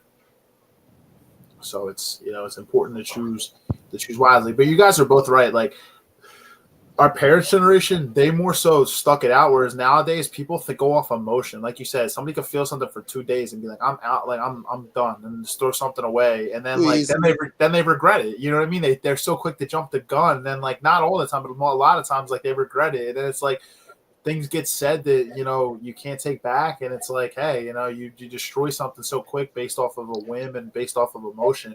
So our generation is more quick to just get rid of it. Obviously, like if you're that doesn't go to say if like you're in a marriage or a relationship and like maybe you at the time, pick someone, maybe you didn't just vet them 100% correctly or fully through, or maybe they show colors that they didn't have. But if you're in an abusive or a manipulative relationship, like we were just saying, you're not going to want to be in a long-term relationship where you're not happy for forever and you're being manipulated, or you're in an abusive relationship.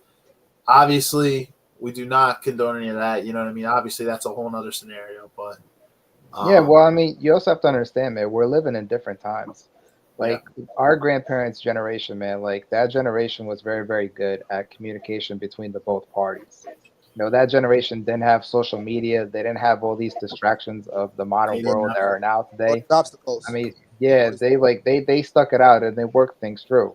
Obviously, like the one time you have disagreement, you don't walk out. But if it's like a certain time that's passed or whatnot, and you guys can't come to a resolution, then yes, I think you should definitely walk.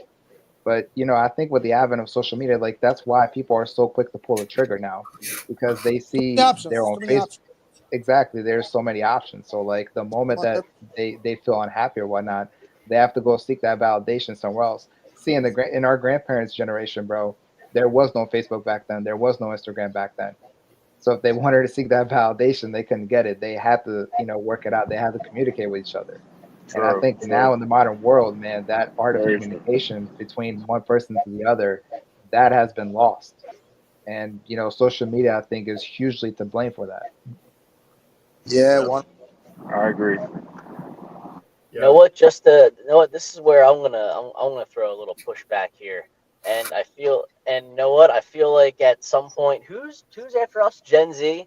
At some point, some Gen Z person or whatever comes after Gen Z is gonna be like, back in the millennial days, they knew how to do X, Y, Z.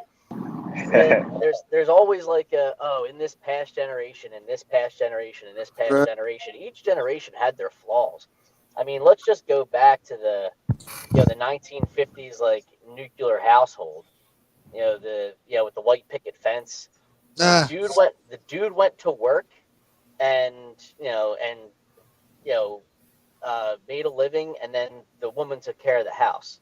I mean, and that kind of traditional familial value is fine. But if there was any situation where a divorce would take place, I mean, like if you go back to the 50s, I think like women couldn't even have bank accounts. So that makes things a little more difficult for a divorce to take place. Like that's like my grandparents' situation, or my grandparents' era. There isn't now. I'm not gonna put my family's business out there, but like, there was no situation in which I was like, oh my god, I wish my parents really worked things out. No. I'm glad they divorced, because when they were not, I shouldn't say I'm glad they divorced. That's a terrible way to phrase it. But once they divorced, there was almost like an alleviation of pressure on both of them once they moved to separate households, and I wouldn't say they became two totally different people, but there was a lot less stress involved, not only in the household, along with me and my brothers, like, oh my god, like what's going on? But mom became a lot more relaxed and a little chill. My dad became a lot more relaxed and a little chill once that separation took place. There is no situation in which I'm like, oh my god, I really wish they worked it out, because there was no shot of that being worked out, like, whatsoever. I think like each generation obviously has its ups and downs, and what it's good at and what it's bad at. I have no idea what millennials are going to be remembered for yet. Gen Z is too young to be remembered for anything just yet. But Bill, that kind of. We're the generation that does things that goes viral. Basically, we're like that social media generation. That's what the millennials will probably be better for. We're born between 83 and think about it, like 84, 83 till about 96, right? Or maybe 81. What came out in 84? The Terminator. Think about it, a futuristic movie. A movie about the future, about a robot. We're born in an era. I think we'll be known for the generation where the world kind of started going a little crazy. We're like the last good generation. Let's put it that way. After us is it's a lot of they need a lot of hope after us, because the dynamics. No, but the last good generation, according to textbooks, was the silent gen or the greatest generation that fought in World War II. Every generation is going to have what their their situation, their best qualities, what they're best known for. I don't think we can attribute, what our generation goes through to what the 1950s generation goes through. Everything is completely different. I think it puts a lot of undue pressure on on ourselves and future generations. Be like, oh well, my great grandparents didn't divorce. It's like, no, but like your great grandmom like tried to poison your grandfather like 7 times. Like, so there's not like. Or when dinner wasn't on the table, Grandpa was beating the shit out of Grandma. Right? Yeah, Grandpa invented the RKO. I saw it. Oh God, sounds terrible, yo. Yeah, generations are different. Yeah, sounds a little familiar. Nowadays, a man does that to a woman, you going to jail, bro. Like, I mean, you go. I think you can even ask her to cook for you. She said, "Go get a Wawa." And rightfully so. Ain't nobody should be beating on anybody. But that's just how the generations were back then. It was just things were different. People would stick it out through all that. Like, all jokes aside, like people would stick it. Like women would stay throughout all that. Like it's different nowadays. Like you're right. The social norms, the cultural norms, everything's different today. You can't really compare it to different generations because it's different. Times just evolve and times are changing. Yep. Can I push back a little bit? I agree with you, Bill. I definitely agree with you. Like we can't compare generations and try to like put one generation over the other because we all have different situation and different contexts. Like we have technology, the back then generation didn't have technology, so it changes things. It changes the context of things. So I agree 100% with that. No, not 100%. Let's say 80% because I'm pushing back. But at the same time, there's always a foundation of things, of how things work and how it works for thousands of years. So we can't say, oh, back then in the generation they ate food, but in our generation we don't have to eat food. No, it still remains the same.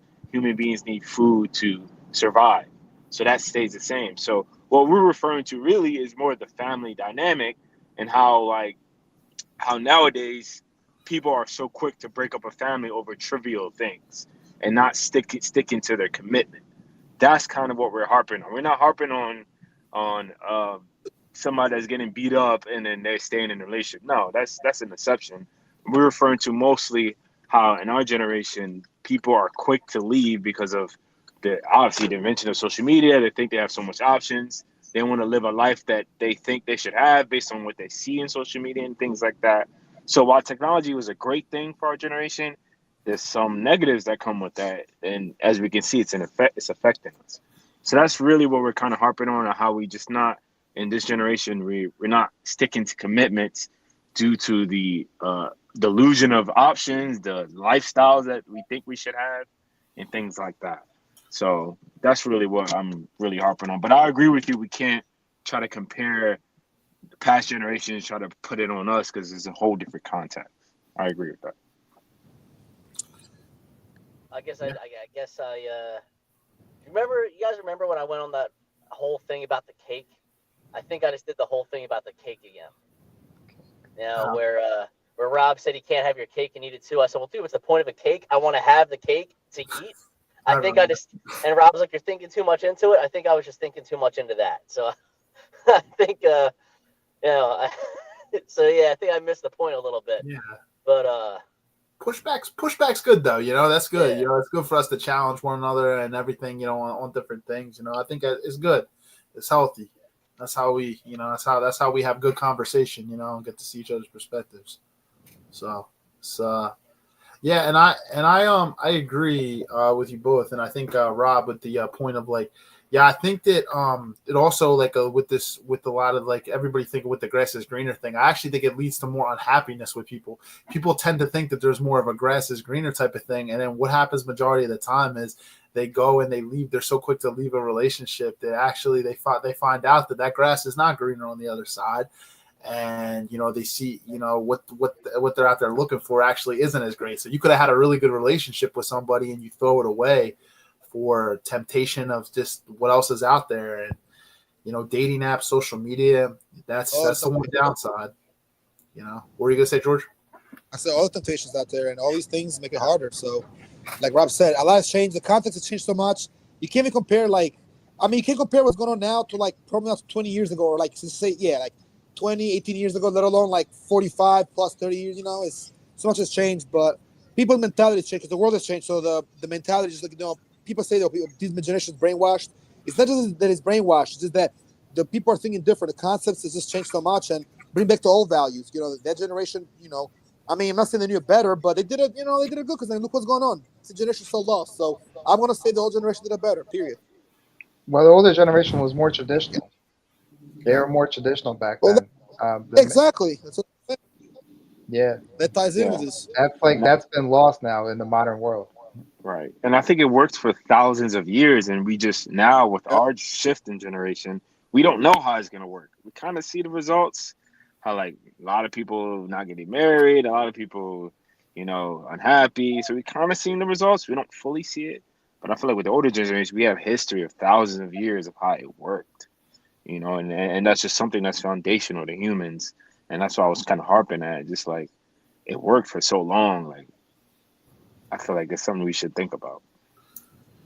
Yeah, and I mean, there's a lot of statistics out there that kind of show that, like, a lot of time.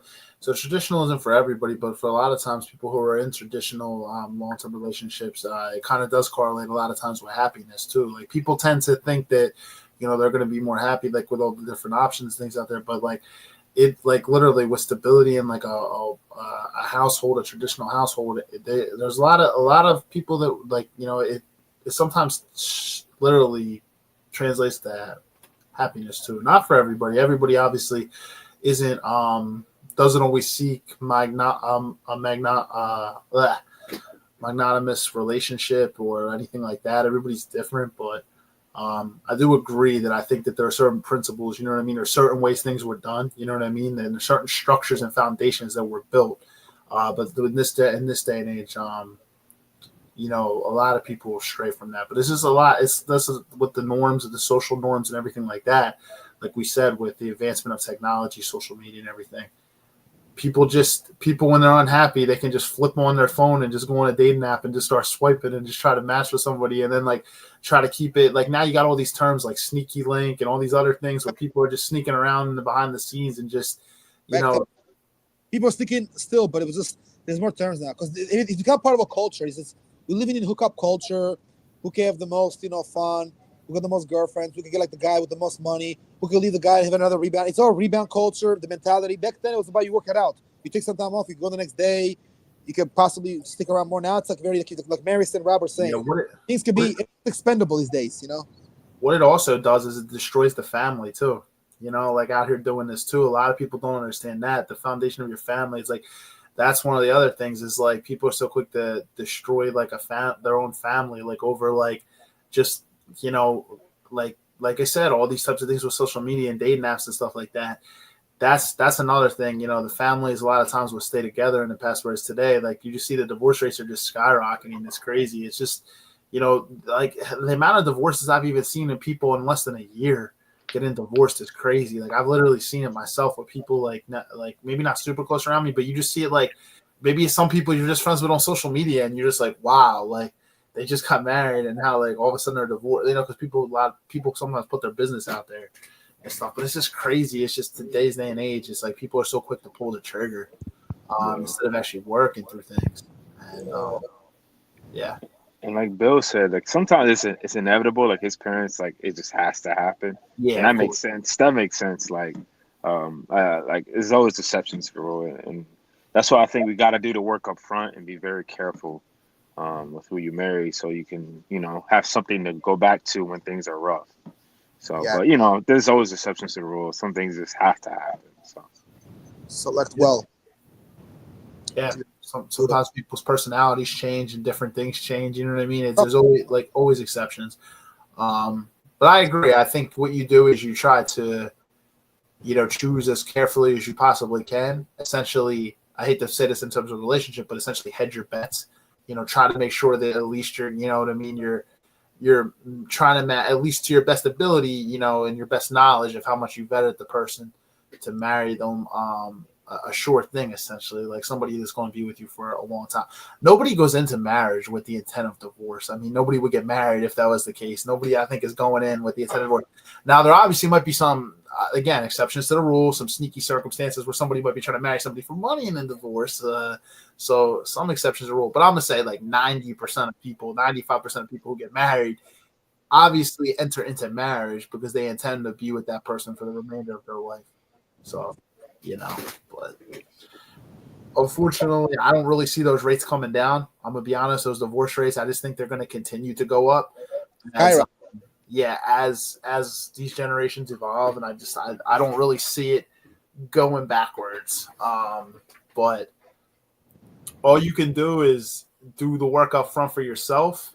Don't like follow what other, you know what I mean? Don't, just because that can sound discouraging doesn't mean that you shouldn't get married or whatnot. It's like you just have to vet to the best of your ability and just see what works for you as well. Some people might not have kids and stuff, and maybe they want to be together long term, but maybe they decide not to enter into marriage, and that's okay too. Maybe some people just think for, the purpose of if they're not having kids, hey, maybe it just doesn't make sense for them to get married and stuff like that. So you can still be with someone long term and maybe not get married. So everybody's situation is different. And I just unfortunately do not see that divorce rate going down anytime. I predict a lot more single people in the future, especially with the way things going. The economy, cost of living. It's not looking too great. Not to be gloomy. Yeah, of course. Yeah, it's like, it's just because rates are high doesn't mean your situation has to be that way. You know what I mean? Everybody's, it's all about your perception, and everybody's life is different. So, but I think that's all some solid points here. Been here like an hour 40, so I guess we can wrap up in the next couple minutes here. Does anybody have anything to add before we pop out here? Anybody have anything else to just chime in on anything we talked about? I mean, just speaking of generational differences, I can't wait until 30 years from now when Gen Z has kids and they're listening to Future saying like, "Oh my God, I was born in the wrong era." Like I can't wait for that kind of behavior. Because I used to, when I was in high school, I would listen to Ozzy and Eric Clapton. Like, oh my God, I wish I was born in the '60s so I could have whatever. And now I just can't wait for in 2072, someone's listening to Mask Off saying "Oh my God, I was born in the wrong generation." And I'm like, let's go. That's what I'm hoping for the future generation. Yeah, they're gonna be like, I was when they're listening to Future, be like, "Yo, man, I was born in the wrong." That's gonna be hilarious to think about. That's how we'll really know that we're old. When that happens, and then that's how we're really gonna know that we're old. On 2075, when the divorce rate is 95%, they're like, man, 2024 was so loyal to each other. They were so committed. Damn, at least in 2024, the divorce rate was 50%. Now it's 95%. We'll be old by then. Hey man, at least at that point you'll apply for the senior citizen discount. Shoot, in 2077, because I feel like every year that goes by, a guy has to be 2 inches taller. So in 2075, girls be like, dude, I need my guy to be 9 feet tall.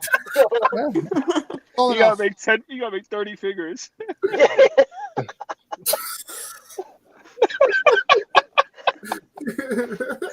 Guys will be like, yeah, dude, if her butt doesn't have her own gravitational pull, I'm not interested. Right? Instead of a 6-pack, you gotta have an 18-pack. You gotta be making 20 figures, and you gotta be no shorter than 7 foot. You gotta get paid $250 an hour. You're tall. You gotta have a Rolls Royce. Your kid gotta be a tiger. Everything. Yeah, she will see a castle as a villa. She doesn't want a house. She wants a castle. Unfortunately, I do think standards are just going to continue to get more unrealistic as time goes on. Yes. it's crazy. Now people are like filtering their pictures with like pictures of AI now. It's crazy. Like that's crazy too. People be believing everything they like. AI is like scary now. Like AI is good for a lot of things. I think you can use AI with businesses, and it can be really it can do a lot of great things with AI. However, I do think I always say this with technology in general. Technology is a blessing and a curse. Yes. Technology you can do a lot of fantastic things, amazing, innovative things with technology.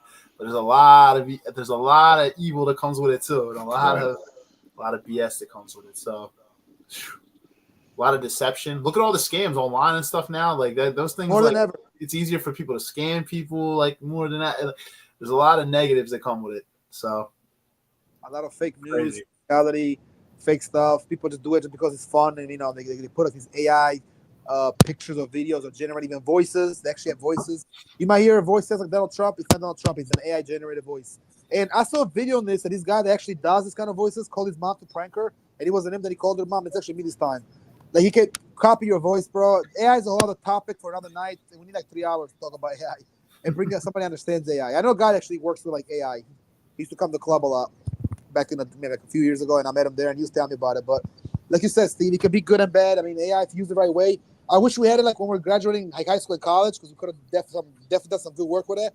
But now it's like it can be used for all the wrong reasons and the right reasons. So it's just like depends in whose hands it is, and depends what they want to do with it. I mean, I don't think they should really use it for the wrong thing. There's much possibility to do, not to troll or lie or scam.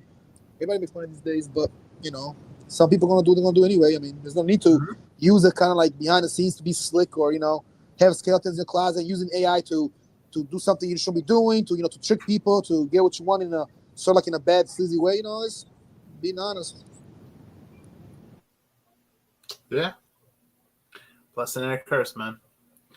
But yeah, I think we covered a lot of good stuff tonight. We had a decent panel, even though it was mainly the men here, and then obviously we had Nina in here too. But it's unfortunate Charli couldn't make it in, George. But yeah, well, try to get her on. Out, so people pull out. That's what it is, bro. A lot of people pulled out, unfortunately. Yeah, I'm not sure. She looked like she was having tech issues or something. So no, not Charli. Charli was actually. I told her last night, but she would have came in. But I'm talking about other people pulled out. I spoke to her with you before the podcast. Yeah, she said she was going to be coming on. So looks like she was having some type of issues with the Wi-Fi or tech or something like that. So yeah, I thought it was. It's just issues. It's all good. Next question. That's why it's good to practice beforehand. That's why me and Bill, we were like practicing beforehand. He came on to test his signal and everything. But yeah, covered everything that we were going to talk about. Respect, boundaries, keep it sex adventurous. A lot of people I've reached out to tonight actually told me that they were going to tune in tomorrow. I know this isn't our typical day, guys. I know it's Wednesday. It's not Thursday. But, I mean, well, the Eagles play tomorrow night. So I wasn't really trying to, unfortunately, I know like a lot of us in here are Eagles fans. I wasn't trying to stream during the Eagles game. That's what I understand. Because it would have conflicted with the game. But honestly, the game would probably be pretty much almost over by now if we had streamed the 2 hours during the game. So I just didn't want to do that.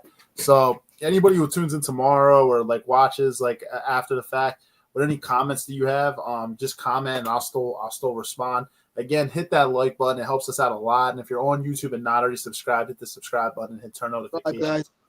Right, we're trying to grow. We're trying to grow the subscribers as we go. I'm just going to check Facebook real quick. I didn't see any comments, but I am going to look just to double check before on both pages because it doesn't link to here. Got a few likes on here, but no comments. I did see a lot of people. There were a decent amount of people tuning in on Facebook and YouTube. So thank you guys for tuning in. Appreciate that. Again, feel free to comment below. I'll still be able to see your comments, and I will still respond to them. I always do, even if it's after the broadcast has ended. Yep. And I want to thank all of you guys for coming on. Bill, Rob, George, Mario, Nina. Thank you guys for, and even Charli for trying to tune in. Thank you guys for all tuning in tonight. I appreciate you. Yeah, no problem. Yeah, thanks for having us. Sir, it was a good discussion. Thank you, Yeah, bro. man. Thanks for having me, bro. Looking forward to the next one. Yeah, anytime. You guys are all welcome back anytime. Do another one sooner than later, We should do one probably before Christmas. Maybe like another after hours. And maybe we can have like another panel, like some more people that possibly couldn't make it. Charli said she'll come to the next one. And Shauna. For that one, Nina, I'll make sure that I guarantee you we'll have women that are definitely we'll definitely have it a more We'll balanced. try. Nina. We try. Trust me. I try to. Yeah, damn sausage fest in here. Pretty much. Yeah. That's a damn. That's the truth of it. So it's like, Just- it's like we were supposed to have an even panel, but majority of times we do get them pretty even. But this one I would say was probably the most uneven one that we've had. Yeah, true. To be honest, we usually are more even than this, but yeah. I So mean, we'll sausage fest. I'm more of like that little hot dog in a blanket you see at parties. That's more or less what I got. But hey, I'll take okay, it. okay. what did you say the one time you're like a French baguette? Yo, speaking of French, Man, yeah, but no, thank you all. I really, really appreciate it. Guys, we'll be back next week, episode 192. That'll be on Thursday, not Wednesday next week. And yeah, go Birds tomorrow night. go Birds. Go Birds. You're in the Philadelphia area. Big game tomorrow night, division rival. That being said, all right, guys, everybody else out there, it's everybody on the panel. Have a great night, great weekend. Have a good weekend, And guys. talk to you guys soon. Catch Peace. y'all later. Hey, Good good night. take care, y'all. Good guys.